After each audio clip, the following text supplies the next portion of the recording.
The wound and the shadow. Within every human being lies an invisible archive of wounds. Impressions carved by experiences that left behind scars of betrayal, rejection, or loss. These wounds do not disappear with time, though we may try to bury them beneath distractions or silence. Instead, they retreat into the depths of the psyche, forming what is often unseen, yet profoundly influential. The shadow. This shadow is not a monster outside of us, but a reflection of what we refuse to face within ourselves. It is the accumulation of pain we denied, the anger we repressed, the sadness we were too afraid to express, and the vulnerability we considered weakness. And though we pretend these aspects no longer exist, they continue to move beneath the surface, shaping our choices, coloring our relationships, and making us susceptible to being hurt again and again. The paradox is that the shadow does not remain silent. It calls to us in subtle whispers and in sudden eruptions of emotion we cannot explain. We feel offended at small things, triggered by careless words, destabilized by rejection, and wounded by the indifference of others. These reactions are not caused solely by the present moment, but by echoes of past wounds that have not yet been acknowledged. When we do not recognize the shadow, we mistake its voice for reality, and we hand others the power to hurt us because they unknowingly touch what we have not healed.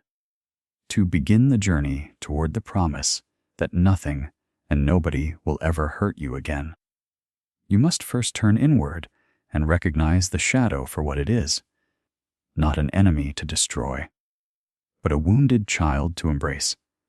Facing the shadow requires honesty that can be uncomfortable, because it asks you to admit that the pain you feel is not only caused by the outer world, but also by the inner refusal to see your own truth.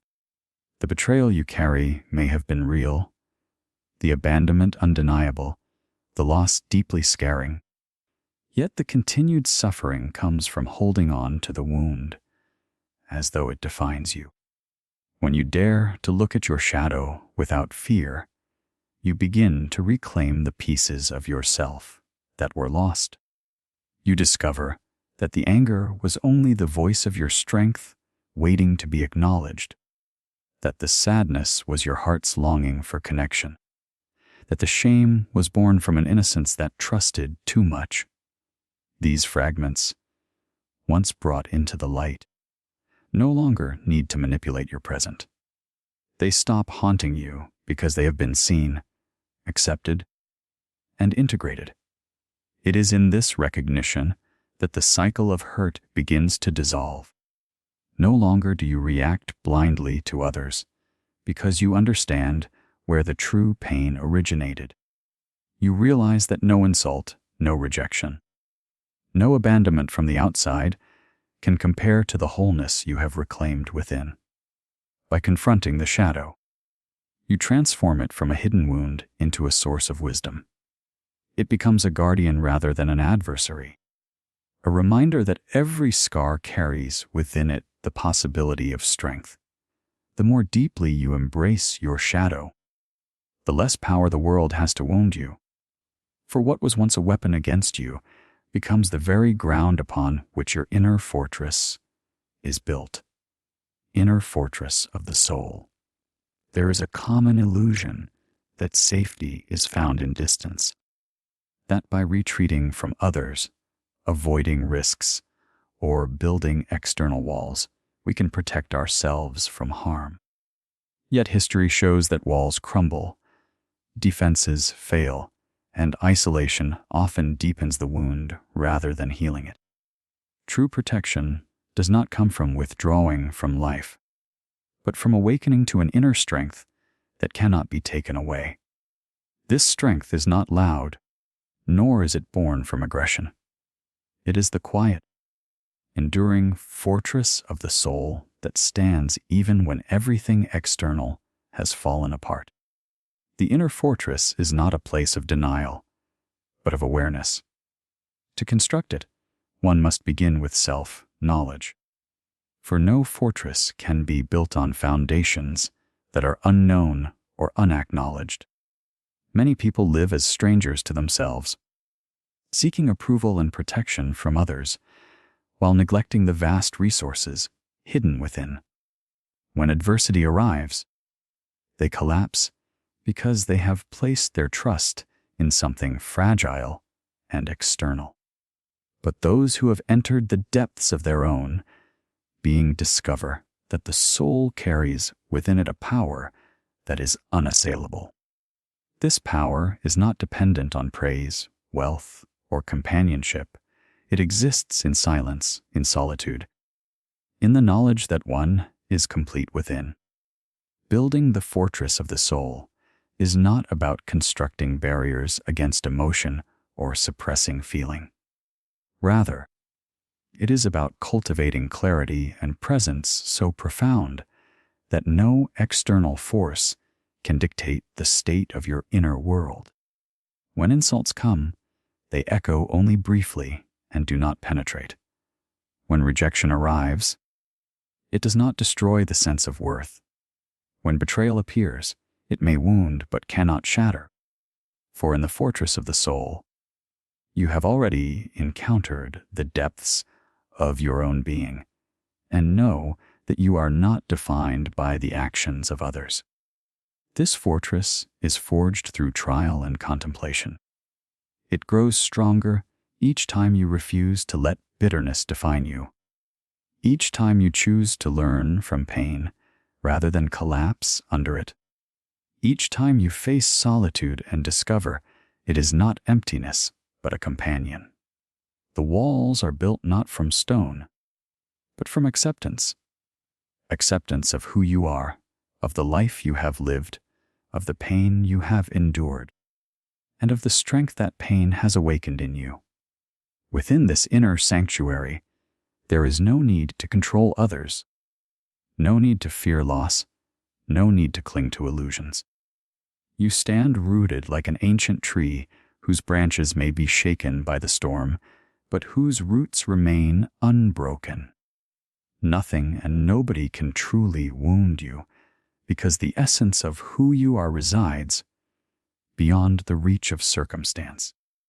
When you live from this center, you carry the fortress with you wherever you go. It is not a place you escape to, but a living reality that surrounds you, shelters you, and allows you to walk into the world without fear. The power of integration. There is a profound difference between suppressing pain and transforming it. Many live under the belief that by hiding their wounds, ignoring their fears, or silencing their anger, that they will eventually outgrow their suffering. Yet what is repressed does not vanish. It festers in the hidden corners of the psyche, shaping behaviors and reactions without consent. This fragmentation creates an inner division where parts of the self are exiled, leaving a person incomplete and vulnerable to being hurt again and again. The true power lies not in suppression, but in integration. The act of gathering all these lost pieces of the self and bringing them into harmony. Integration begins when one dares to acknowledge what has been avoided. Fear, shame, grief, and anger are not enemies to be destroyed, but aspects of the self that were left unheard. When they are faced with honesty, their nature begins to shift. Fear reveals the longing for safety and guidance. Shame uncovers the forgotten desire for belonging. Anger points toward the energy of protection and boundaries. Grief reflects the depth of one's capacity to love.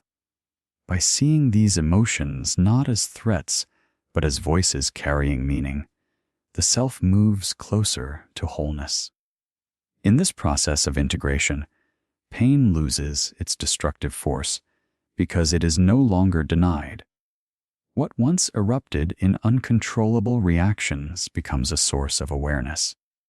An insult no longer stings as deeply when it touches a wound that has already been acknowledged. A betrayal does not collapse the soul when the inner self has already embraced its own worth. Integration is the alchemy by which suffering turns into wisdom and vulnerability into resilience. The fragments of the self, when reunited, create an unshakable foundation.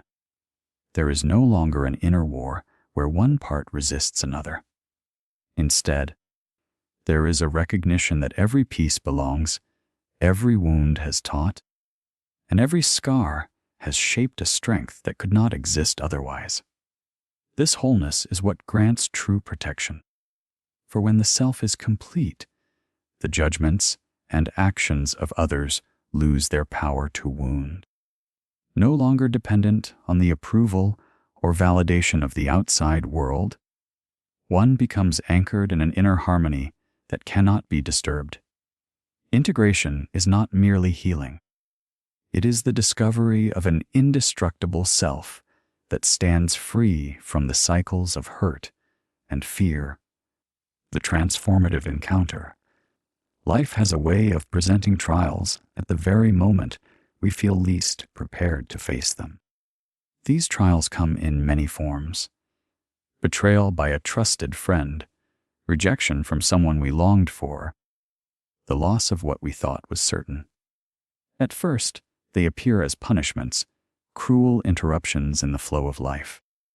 Yet beneath their harsh surface, they carry a hidden invitation to awaken to a deeper power within ourselves.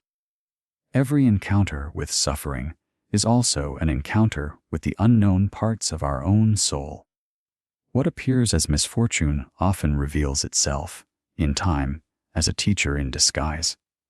When a person experiences pain, the instinct is often to escape it, to numb it, or to turn it into bitterness.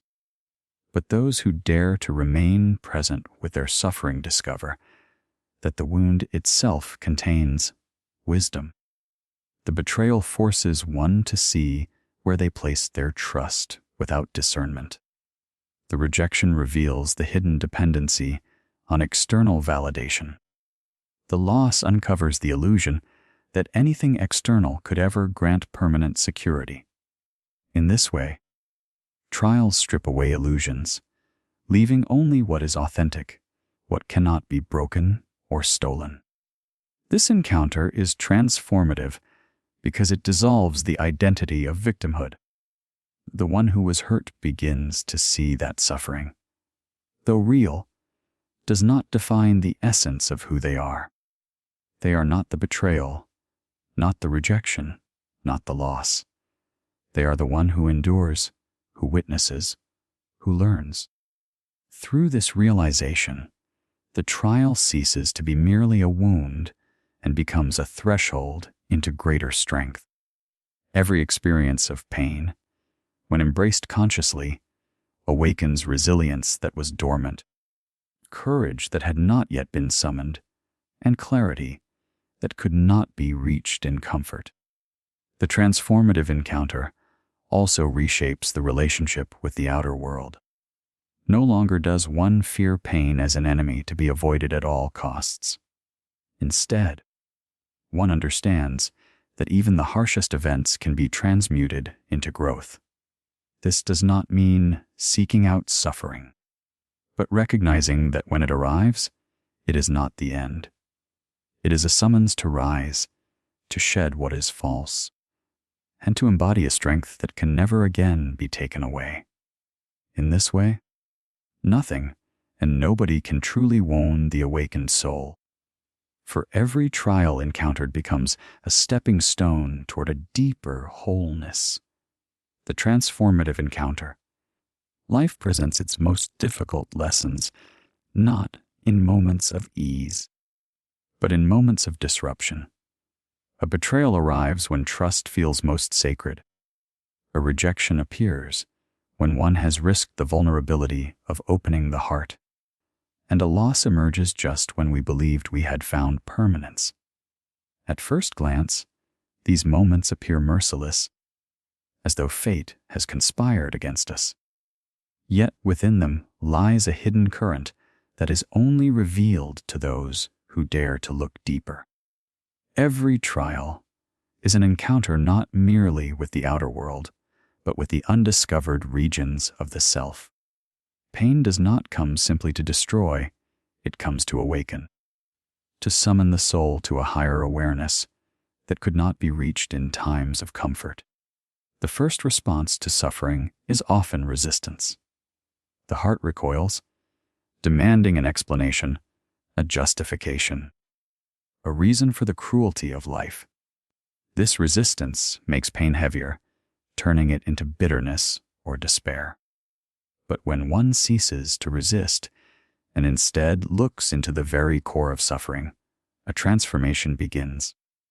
The betrayal reveals not only the unfaithfulness of another, but also the places within where trust was given without discernment.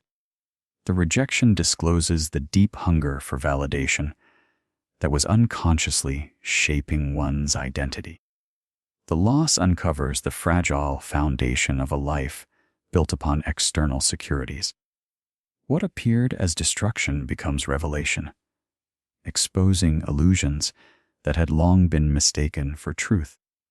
The transformative encounter is not about escaping suffering, but about allowing it to serve as a mirror. In that mirror, one sees both the wound and the hidden strength that the wound makes possible. To stand in the midst of heartbreak without collapsing, to hold grief without becoming it, to face rejection and still know one's worth. These are not signs of denial, but of awakening. Each trial, when met with awareness, shatters the false layers of the self and reveals what is indestructible beneath. In this revelation, the victim ceases to exist, and the survivor, the knower, the awakened one, begins to emerge. Transformation also reshapes the way one relates to the world. Fear of suffering loses its hold, because suffering itself is no longer seen as an enemy. It is understood as a threshold, a passageway into greater clarity. When hardship arrives, it is no longer viewed as punishment, but as initiation, a sacred invitation to grow beyond previous limits. With this understanding, life can no longer wound in the same way, because every wound becomes a teacher. The pain is still felt, but it does not enslave. The sorrow still flows, but it does not define. Even in the face of trials, there is a knowing that what is essential cannot be touched, that the soul which has faced its shadows emerges, carrying a strength that nothing external can take away. ChatGPT can make mistakes. Conclusion. When we gather together the threads of wound, shadow, strength, and transformation, what emerges is not a story of avoiding suffering, but of transcending it. The promise that nothing and nobody will ever hurt you again is not the fantasy of a life without trials, nor the illusion of a world free from loss. It is the deeper truth that, once you have faced yourself fully, nothing outside of you can pierce the essence of your being. Pain may still arrive, but it no longer rules. Disappointment may still visit, but it no longer defines. The betrayals, the rejections, the abandonments of life cannot break what has been made whole within. At the heart of this journey lies the recognition that the most dangerous wounds were never inflicted from the outside, but from within. The shadow, the unacknowledged pain, the fragments of the self cast away in silence. By returning to these fragments, by gathering them into the light of awareness, you have forged an inner unity that cannot be undone by the actions of others. This is the fortress of the soul, a place where you stand not because life has spared you, but because you have endured and transformed. Integration is the act that changes everything. What was once rejected becomes embraced. What was once feared becomes understood. And what was once weakness becomes strength. Through this integration, the scattered pieces of identity are no longer vulnerable to manipulation by the outer world. When someone seeks to wound, they find no hidden weakness to exploit. When life tests you, it does not find a fragmented soul, but one who has embraced wholeness.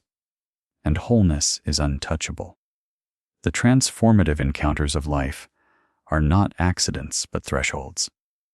Every trial was calling you to this place of awakening, asking you to rise beyond the narrow walls of victimhood and to step into the vastness of the self that cannot be broken. These encounters shaped you, stripped away illusions, and revealed the strength that lay beneath the surface of your suffering. They were not meant to destroy you, but to reveal that destruction has no ultimate claim over your soul. Now, the world can no longer hold the same power it once did. Its cruelty cannot define you. Its rejections cannot diminish you, and its betrayals cannot unmake you. You carry within you the unshakable, knowing that you are whole, that you are resilient, that you are more than the sum of your scars. The fortress you carry is not made of stone, but of self-awareness, courage, and integration. It is invisible yet indestructible, silent yet unyielding, fragile in appearance but eternal in essence. In this state, to live is no longer to fear being broken. To love is no longer to fear being betrayed. To walk into the unknown is no longer to dread loss. For the one who has faced their shadow and claimed their wholeness stands free in a way that cannot be undone. Nothing and nobody will ever hurt you again, not because pain will never come, but because you have become greater than pain itself,